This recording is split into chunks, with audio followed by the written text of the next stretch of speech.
The champagne glasses clinked around our dining table as we celebrated my daughter Destiny's 5th wedding anniversary. I watched my husband Marcus smile at our son-in-law Darius across the table. Something felt wrong. The way Marcus's eyes lingered too long. The way Darius shifted in his seat when Marcus spoke. My stomach twisted with an uncomfortable feeling I couldn't name. After 27 years of marriage, I knew Marcus better than anyone. Or so I thought. When Marcus excused himself to use the bathroom, I noticed he left his phone on the table. The screen lit up with a text notification. I glanced at it without thinking. The message was from someone saved as D. It read, "Tonight. Same place. Can't wait." My blood ran cold. I couldn't sleep that night. The text message played in my mind over and over. Who was D? What was happening tonight? Where was the same place? Marcus snored beside me, peaceful and unbothered. I wanted to shake him awake and demand answers. But something stopped me. If I confronted him now without proof, he would just deny everything. He would make me feel crazy for even asking. I'd seen him do it before with small things. So I waited. The next evening, Marcus said he had a late business meeting. He kissed my cheek and walked out the door like everything was normal. I waited 5 minutes. Then I grabbed my keys and followed him. Marcus drove across town to a storage facility I'd forgotten we even owned. Unit 247. We'd rented it years ago for extra furniture. I parked far enough away that he wouldn't see my car. My hands gripped the steering wheel as I watched him get out and walk toward the units. That's when I saw the other car. A black BMW I recognized immediately.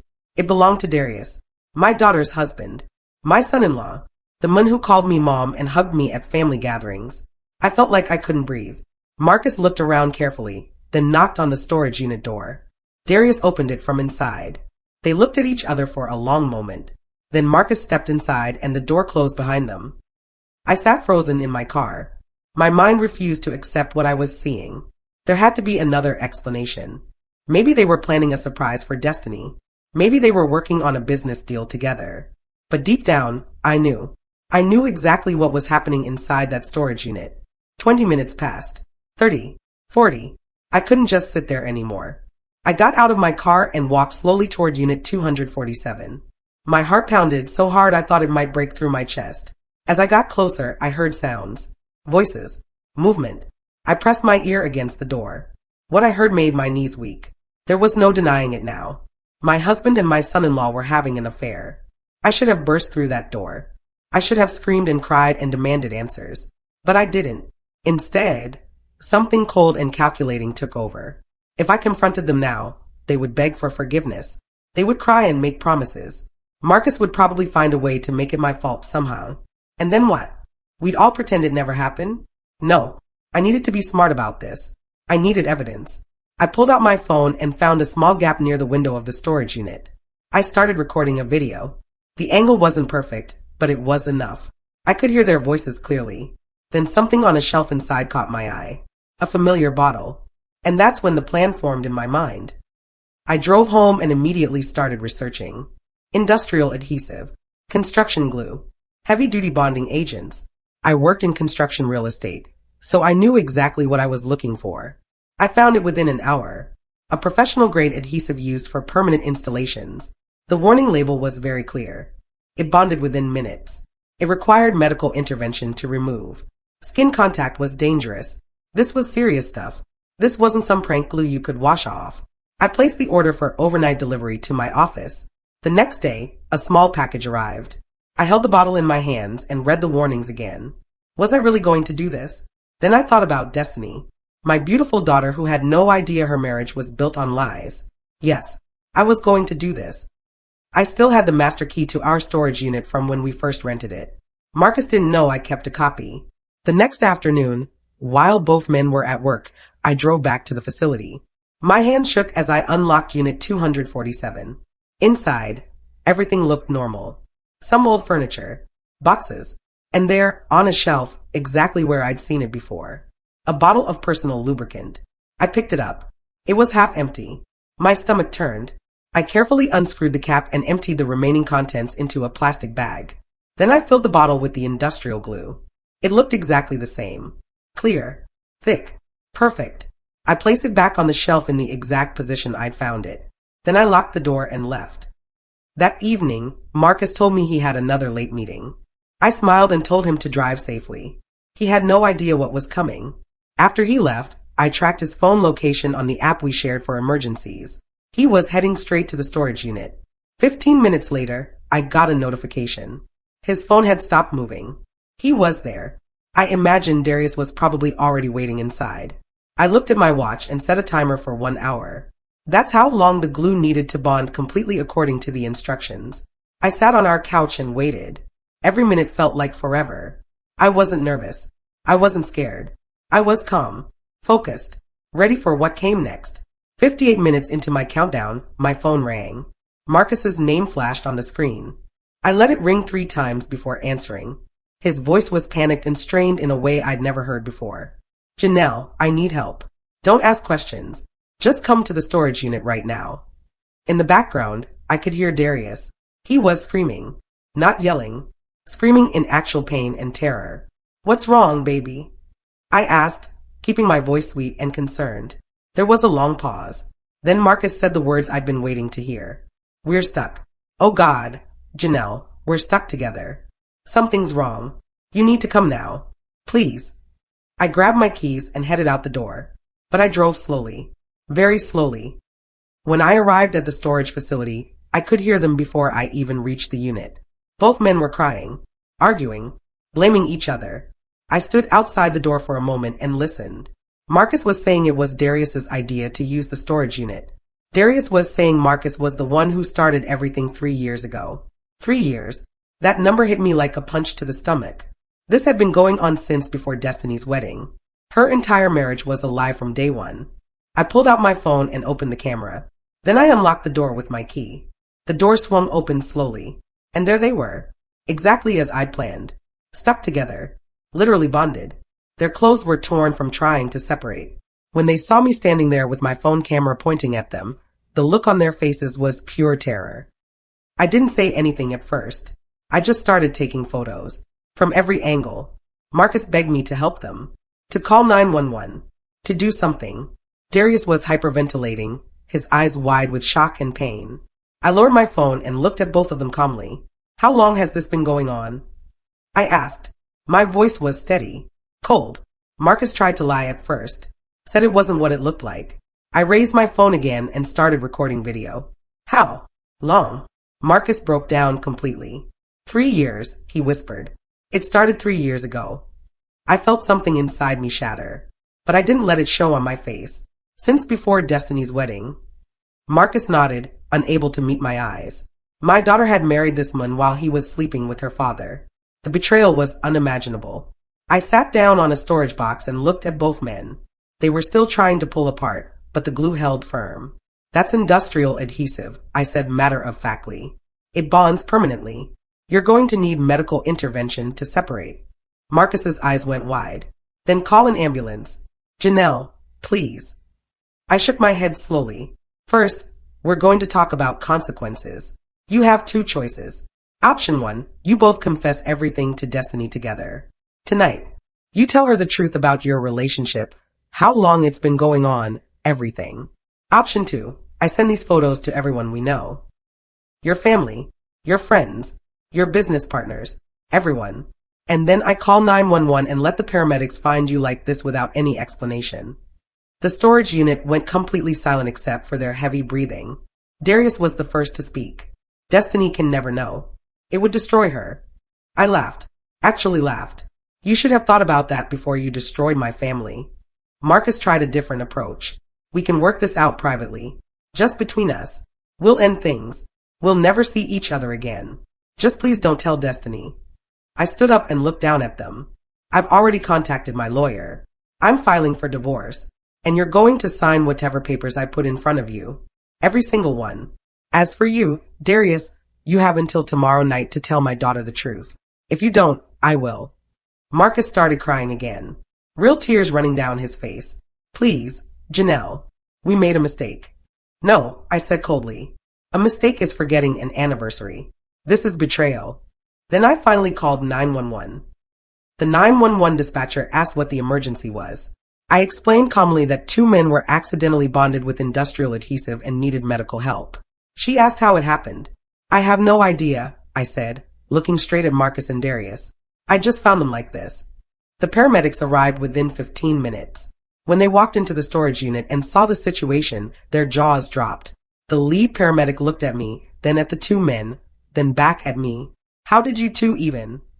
He started to ask. Neither Marcus nor Darius answered. They just hung their heads in shame.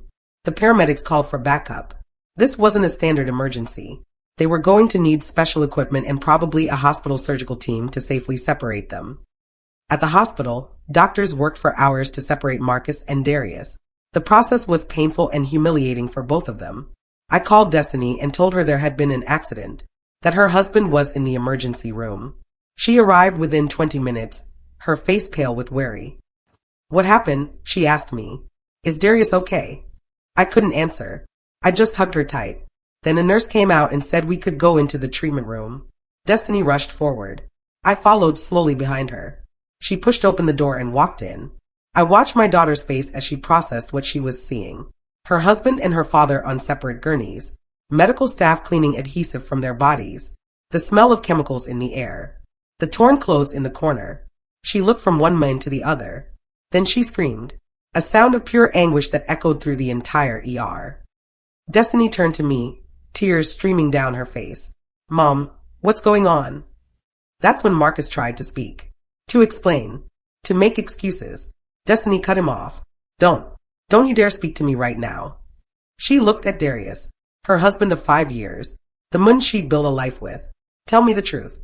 Right now. Darius couldn't meet her eyes. He just stared at the floor. That's when I pulled out my phone. I found out 6 days ago, I said quietly. I showed Destiny the photos I'd taken before the glue incident. Text messages I'd screenshotted from Marcus's phone. Evidence of hotel visits. Receipts. A timeline I'd carefully documented. Destiny's hand shook as she scrolled through everything. How long? She whispered. 3 years, I answered for them. Since before your wedding. My daughter collapsed into a chair and sobbed. The next few days were chaos. Destiny moved back home with me immediately. She called a lawyer that same night and filed for divorce. Marcus's mother, Lorraine, called me screaming. She said I was tearing the family apart. That I should have handled this privately. That I drove Marcus to this somehow. I hung up on her. I didn't have time for her denial and victim blaming. The story spread through our community like wildfire. We were members of a prominent church. Marcus was a well-known real estate developer. Everyone knew our family. Everyone had opinions. My best friend Shanice came over with wine and food. She hugged me for a long time without saying anything. Finally, she pulled back and said, I saw them together once. At a restaurant downtown. But they said it was a business lunch. I didn't want to believe. She started crying too. Marcus tried to call me multiple times. I blocked his number. His lawyer sent papers arguing that I had assaulted him with the industrial glue. That I had planned it deliberately. That I should be charged with the crime. The police did investigate. Detective Keisha Washington came to my house to interview me. She was professional but firm. Did you know what would happen when you swapped that lubricant with industrial adhesive? She asked. I looked her straight in the eye. I knew they were having an affair. I knew they used that storage unit. I wanted to catch them in the act. Did I know the glue would cause this specific situation? No. I just wanted proof for my divorce. She studied my face for a long moment. Then she closed her notebook. The medical reports show no permanent physical damage, just embarrassment and temporary discomfort. The prosecutor has decided not to press charges. The divorce proceedings moved forward quickly. My lawyer, Thaddeus Grant, was excellent. He filed for full assets based on the adultery clause in our prenuptial agreement. Marcus and I had signed it 27 years ago when we first got married. He'd insisted on it to protect his business interests. Now that same clause was destroying him. But Marcus's lawyer had one card left to play. During a court hearing, he brought up the glue incident. He argued it proved I was unstable and vindictive. The judge listened carefully. Then Destiny asked to testify. She stood up in that courtroom and told everyone how Marcus had manipulated her over the years. How he'd convinced her to loan Darius money from her trust fund. Money that had funded their secret trips together. The judge's expression turned dark. Financial forensics, she ordered immediately. The forensic accountant's report was damning. Marcus hadn't just been having an affair with Darius. He'd been funding it with money stolen from our daughter's inheritance. $200,000 from Destiny's trust fund had been spent on hotel rooms, trips, and gifts. It wasn't just adultery anymore. It was fraud. It was financial abuse of his own daughter. The judge was appalled. Marcus's lawyer tried to argue that Destiny had given the money willingly, but the paper trail showed Marcus had forged her signature on several withdrawal forms. He'd used his position as trustee to steal from his own child. The case that was supposed to be about infidelity became something much bigger. Criminal charges were being discussed. Marcus's business partners started distancing themselves. His reputation was in ruins. Then the photos leaked online. I don't know who did it. Maybe a hospital worker. Maybe someone from the paramedic team. But suddenly, images of Marcus and Darius stuck together with industrial glue were all over social media. The story went viral. National news outlets picked it up. The industrial glue affair became a trending topic. People made memes. Comedians made jokes. It was humiliating for everyone involved. Marcus and Darius went into hiding, avoiding the press. But Destiny did something brave. She posted on social media about betrayal, about trusting the wrong people, about rebuilding after your world falls apart. Thousands of people responded with support. Women who'd been through similar situations, men who'd been betrayed. She became an unexpected voice for people dealing with infidelity. Meanwhile, my phone wouldn't stop ringing. 3 different women called me. They all had the same story. Their husbands had also had affairs with Darius. I met with the other betrayed wives at a coffee shop. Their names were India, Tamara, and Rochelle. Each woman had a story similar to mine. Darius had targeted their husbands, had pursued them deliberately. It hadn't been about love. It had been about power and money. Darius had a pattern. He found successful married men, seduced them, then slowly started asking for financial help, gifts, loans, investment opportunities. India's husband had given him $50,000. Tamara's husband had bought him a car. Rochelle's husband had put him on his company payroll. We realized Darius was essentially a con artist. He'd been doing this for years, and some of his victims had been too ashamed to come forward. Until now, we decided to form a support group, to share our stories publicly, to help other people recognize the warning signs. Then India revealed something that changed everything. My husband told me Darius recorded their encounters. He was blackmailing him with the videos. The blackmail evidence opened up a whole new criminal investigation. Police searched Darius's apartment and found external hard drives full of recordings. Dozens of men. Some we knew, some we didn't. All married, all successful, all being extorted for money. Darius was arrested and charged with multiple counts of blackmail, fraud, and extortion. The case made headlines again. More victims came forward. The scope of his operation was massive. He'd made over $1 million in 5 years from various schemes. Meanwhile, my divorce from Marcus was finalized. The judge ruled in my favor on almost everything. I got 80% of our marital assets. The house, the cars, most of the investment accounts. Marcus was left with very little.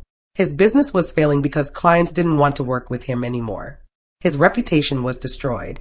He had to take a regular job just to pay his bills. He moved into a small apartment across town. On the courthouse steps after the final hearing, Marcus approached me one last time. Security was nearby, but they let him speak. Was it worth it? He asked. His eyes were tired, defeated. I looked at him for a long moment. This man I'd spent 27 years with. This man I'd loved and trusted. This man who'd thrown everything away. I didn't destroy you, I said quietly. I just stopped protecting you from the consequences of your own choices. There's a difference. He nodded slowly. Then he walked away. I watched him disappear into the crowd. I felt nothing. No anger. No sadness. Nothing. He was a stranger to me now. That night, Destiny and I had dinner together. Just the two of us. She seemed lighter somehow, like a weight had been lifted. I start therapy next week, she told me. Real therapy. To process everything. I squeezed her hand. We're going to be okay, I said. And I believed it. 1 year later, my life looked completely different. I'd written a book about my experience called Stuck, how I glued my cheating husband to his lover and found myself. It became a bestseller. I started getting interview requests, speaking invitations. I launched a foundation to help people dealing with infidelity and betrayal. We provided legal resources, therapy referrals, and financial planning help. Destiny was thriving. She had a new job she loved. She was dating again. She seemed genuinely happy. Marcus was still working his regular job, living alone. His mother told me he rarely saw his grandkids. Darius had been sentenced to 6 years in prison. He'd left behind a trail of destruction that would take years to fully uncover. As for me, I was speaking at a women's empowerment conference when my phone buzzed. A text from an unknown number. You don't know me, but my husband just confessed to an affair. I need your help. Can we meet? I smiled and typed back, yes. Let me tell you about industrial glue.